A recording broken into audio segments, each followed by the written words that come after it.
Hello everyone, Assalamu alaikum. How are you all? I hope you are well. Welcome back to my channel in this new video.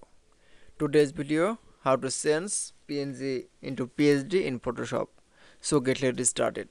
At first open your Photoshop document. Now you can see change PNG into PSD in Photoshop. Now firstly open the PNG image. Now going to the file menu option, then click. Now click on open option. Now open the PNG file. Now find your PNG file. Now select from PNG file. Now click open. Now open the PNG file. Then open PNG file.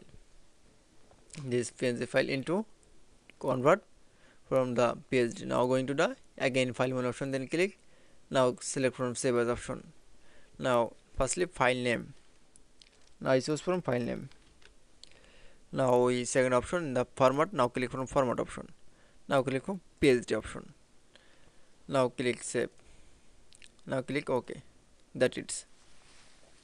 Now you can see since PNG into PSD in Photoshop document is very easily. I hope you enjoyed the video. Please like, comment, share and subscribe my channel.